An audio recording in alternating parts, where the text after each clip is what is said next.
quickly enough, or somebody miscommunicated, somebody misread the situation. It may not be nefarious, but it was incompetent, and it shouldn't be a difficult question. Do you think that she should be coming forward? You know, I always think that when we do homicide cases or missing person cases, almost every day the authorities come before the microphones and we say, we're going to get an update at 5 o'clock. Should she be doing that every day? She absolutely should. In fact, a Democratic senator on the call encouraged her to be forthcoming with new information on a regular basis. Even if there's not a lot to say, get out and say it, because as you know, trust comes with communication. Transparency can solve a lot of problems, and if you don't have something new to say, get out and tell us you don't have something new to say. But to dodge the questions is like the worst look possible. It's a very bad look in a very, very serious matter. I mean, we could be not here this week, which of course we wouldn't be if the worst had happened. And I think everybody just has so much confidence in the Secret Service, and I think that's been shattered, which is very sad because you have so many very good agents out there. No doubt. But the question of leadership is real.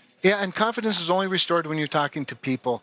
And quite honestly, we want the confidence restored. Of course, absolutely. Well, thank you, Senator. Good to have you here. I hope you get the answers that we're all looking for. So coming up next, a story exclusive with Donald Trump Jr. and his daughter Kai, who was the star of the night last night after this special moment at the RNC. Watch. I'm speaking today to share the side of my grandpa that people don't often see. To me, he's just a normal grandpa. He gives us candy and soda when our parents aren't looking.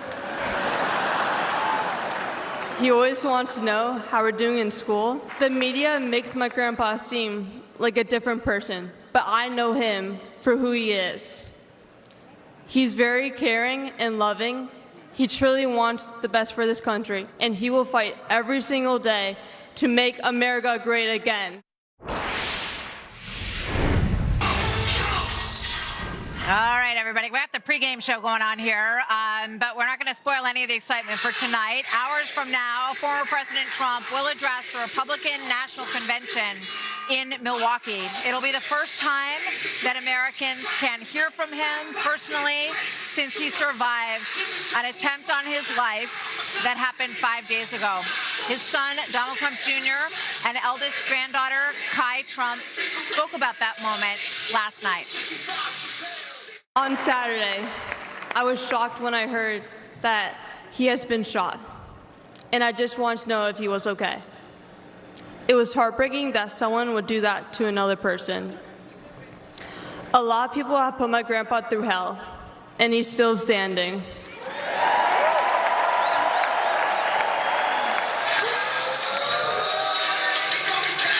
Joining me now on set, Donald Trump Jr. and Kai Trump. It's great to have both of you with us today. Thank you so much. That was a special moment for both of you last night, right? It was. Donald, let me ask you first. Yeah. How proud of you were her last night? What was it like for you as a dad? I've had a lot of proud moments this week, you know, watching my father come up defiant after being shot, but watching Kai do that was just, it was one of those of just don't cry, Don. I don't want to ruin my reputation where they think I'm a nice guy, but she did so well. It was interesting. She was with me when we got the call this weekend about my father being shot, and we didn't know for 90 minutes, and she's very close with, she calls Grandpa because of golf. Kai's a great golfer. She's a competitive golfer, so she's with him every weekend. They talk about golf every day. It's funny, so they have this great relationship. And she called me on Monday and just said, you know, I feel really strongly about this. I want to speak at the convention. I was like, are you sure? Like, it's not an easy first speech venue. And she's like, I'm sure. So I called my dad. I was like, can I give her some of my time? He goes, wow, yeah, but that kid's a winner. She'll do great. And she did. Thank you. Did. So, you know, so you guys were together. You talked about it a little bit last night, but it must have been very frightening for you. Yeah, to hear what it happened. was. We were on a boat on Saturday. I was with some of my friends, and Kim called Dad, and the news broke. I was getting all these text messages, but I was getting hearts, and I'm so sorry. Yeah. And I had no clue because I wasn't on my phone. I wasn't even paying attention to that. Right. And then after 10 minutes, and we finally realized what was going on, and it was very heartbreaking because, I mean, it was such a sad moment because no one knew what was going on. and we didn't really know until like 90 minutes after. Yeah, that's a really long 90 minutes. That's a long time of unknown. A very long 90 time. minutes for all of you.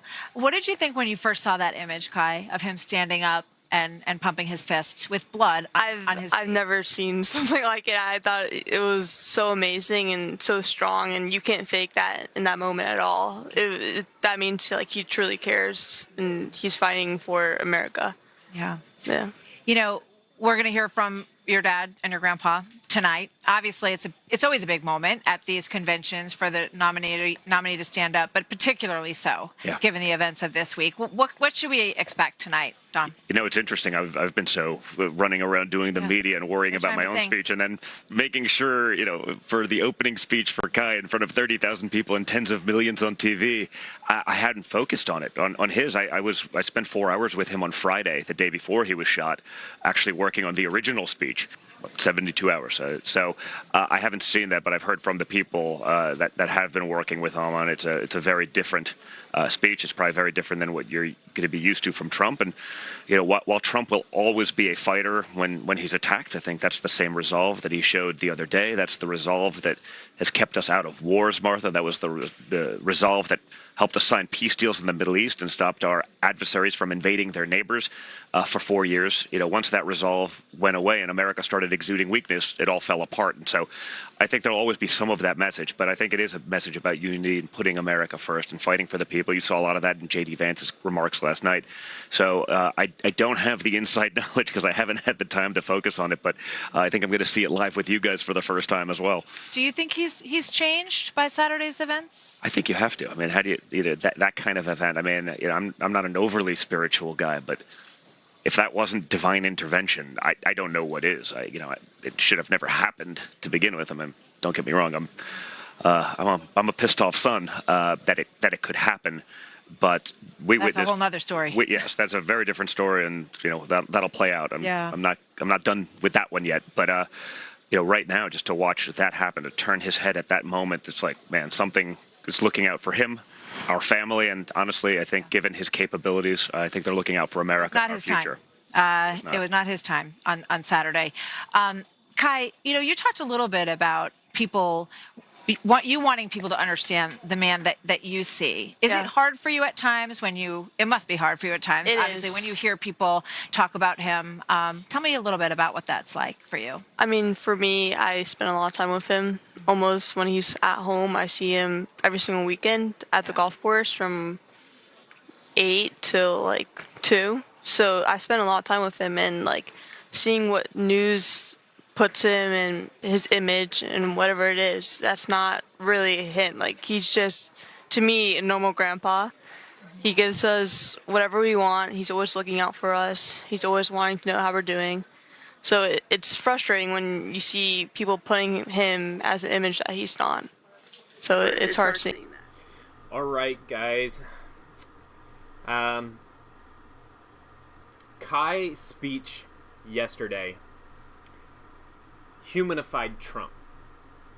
She brought out the humanity in Trump. He's just a father. He's a grandfather. She sees him every weekend, plays golf with him, right? She said at one point that he's just like a normal grandpa, you know, giving candy, asking about how her grades are at school. I think this was a excellent play by Trump, by the campaign, to bring her out, to bring Trump's son out, and to get them to speak and bring humanity to Trump. Because everyone sees him as this huge figure. Everyone sees him, you know, as larger than life. Well, this brought Trump back to the common man, and we're seeing this theme everywhere in the RNC over the last few days, from his VP pick and Vance to his granddaughter, to his son. They're bringing humanity. They're bringing Trump to the common man. So hours from now, Trump is going to make his first speech since the shooting. And I'm telling you guys that Trump has changed. His speech tonight has changed. They've already said it, that they already had to rewrite the entire speech because everything's changed since that assassination attempt. Tonight, we will see a brand new Donald Trump, maybe a better Trump. I expect to see a better Trump tonight. Someone who brings a lot more gravity to the situation. And I think, really the question is he going to bring a message of unity, or is he going to bring a message of a wartime leader? Is Trump going to come in strong and, let's go, let's fight? Or is he going to bring a message of unity and say, let's try to find a way to make peace? I'm thinking he might do both, in that he's going to try to bring unity to the American people, but at the same time, you'll see the wartime leader, in that we've got to fight for our country. We've got, in his words, to make America great again. So we'll see how it plays out, but it's going to be super interesting. And then when it comes to the Secret Service director avoiding the senators, guys, this is crazy. She has lost the faith of the Republicans. She's lost the faith of the Americans, right? Like, nobody trusts her anymore. She's making silly excuses like the slope of the roof is dangerous for her Secret Service agents, so she puts them inside the building instead of on the roof. Well, when is someone going to shoot from inside the building, right? The roof is the obvious place. This does not take a rocket scientist to understand this, right? And then we see the video of her running from senators instead of addressing their concerns. And what we're seeing right now from the director of the Secret Service is weak leadership. And that is maybe the whole theme of this entire campaign, of this entire election, is we're seeing strong leadership on one hand and weak leadership on the other. And you saw the signs at the RNC, right? Make America strong again. That is what Trump is saying that he's going to be able to do. He's going to bring strength to weakness. We're seeing weakness in Biden. We're seeing weakness in the Secret Service director. She needs to resign, right? Her time is over. Anyway, it'll be interesting to see what happens. Guys, I want to know your comments, your thoughts. Leave it down in the comments down below. Leave a like, hit that thumbs up button, subscribe if you're not a subscriber to the channel. We've got a lot more videos coming your way. So